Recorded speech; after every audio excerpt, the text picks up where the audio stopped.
My name's Jacqueline Bell. I make jewellery. I've been making jewellery for almost 30 years now. I do small scale jewellery production.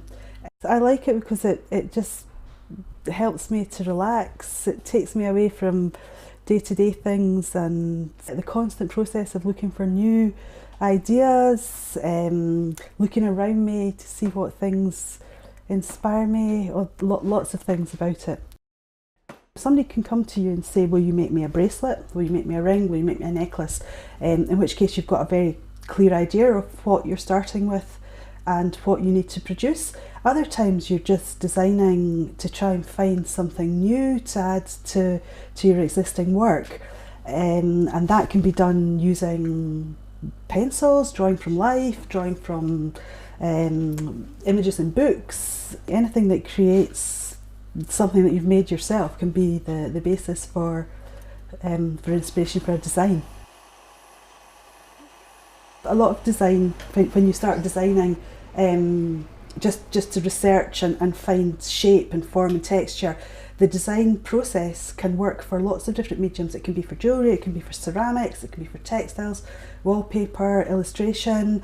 You then have to look at your design and say, how can I turn this into something that, in the case of jewellery, is wearable, because it has to fit on your body and it has to be comfortable. The first inspiration was a plant with all its lovely little leaves. I really like the shape of these. So I started fiddling about drawing and came up with a form of one piece of the leaf, and then doubled it up using tracing paper, just copied 2 or 3 drawings of the same form, and then just started placing the bits around until I created a series of designs on a page like this. Then, using the photocopier, I reduced all these designs so they were really small. So this ring comes from this design, which has been reduced and then drawn onto the metal.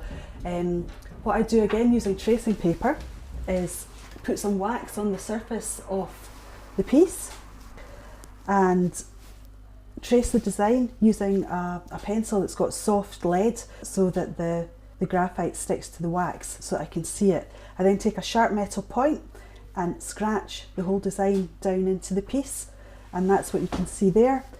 It's then ready to be soldered and bent. Once it's in shape, you then cut it out.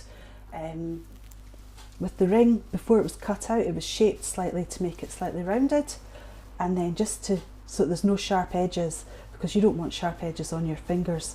There's 2 small silver rings soldered on the inside, and that goes from something completely abstract to being a ring. There's lots of mechanical processes that you can use as well. Casting, which is the process of melting and pouring metal into a mould of the shape you want. You can make the model in wax, or you can use found objects. Things like buttons are really good, twigs, anything, again, pieces of Lego, anything that you that you would like to reproduce in your work. There's various ways of casting. You can, in this kind of workshop where we're very traditional, we do a bit of sand casting. Because I work in precious metal, you can always melt the metal.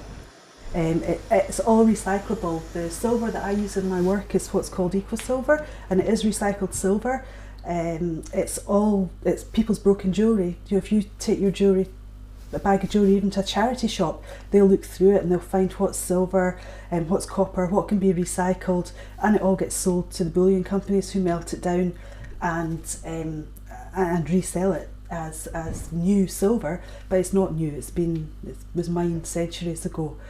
Also, if you have old jewellery yourself, I can melt it down. And in here, I'll let you look at this. This is just a bag of bits that's been cut off all the work that I've been doing, and I use this to melt down to create new pieces of jewellery. So the material is very recyclable.